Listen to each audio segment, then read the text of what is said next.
Hello vlog, welcome to my guys. Ito na naman kami ni Roy. Yung pangmalakasan namin dito. Mag-shifting na naman kami guys.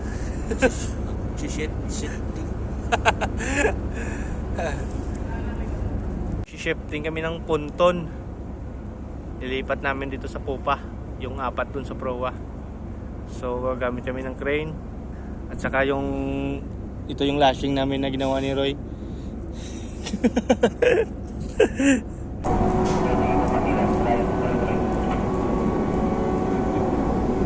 Ano yan eh?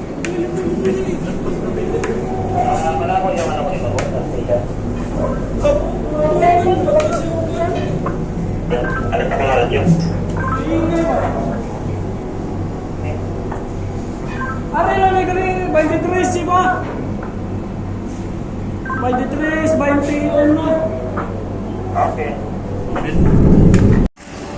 Nilipat namin yung ponton sa bandang Pupa guys para makuha namin yung kargada sa baba. Kasi tapos na kami mag-diskarga dito sa taas.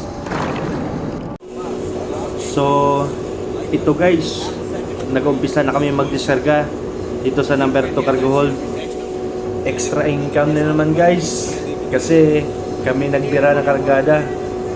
Extra income, extra trabaho din. Kaya bakbakan hanggang gabi to guys.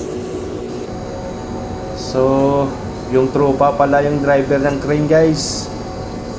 Kasi binigay sa amin yung pagdiskarga ng heavy lift na kargada. So dahan-dahan ang binibira ng tropa guys. At saka pag swing kasi sobrang bigat yan, nasa 120 tons. Kaya safety first tayo. At habang binibira, inalalayan namin ang lubid para hindi gumalaw at bumangga sa gilid ng barko. Dito namin sa barge dinidiskarga yung kargada guys. So nakita nyo maraming tao, sila yung nag-aalis ng lashing. Pag sa barko naman, kami yung naglalagay ng lashing at sila yung nagtatanggal. Lumipat muna kami sa number 1 cargo hold guys para mag-shifting din ng ponton. Kasi pagkatapos dun sa number 2, dito naman sa number 1 mag-diskarga.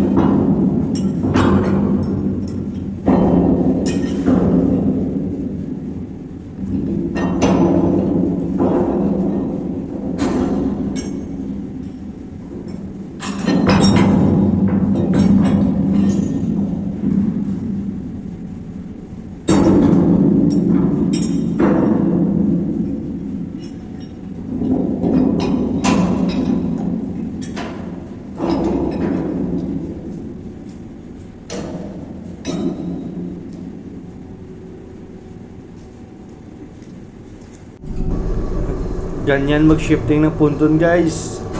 Pagkatapos ilagay yung sapatos, bibirahin ng crane at ilipat dun sa kabila para makuha yung mga kargada sa ilalim.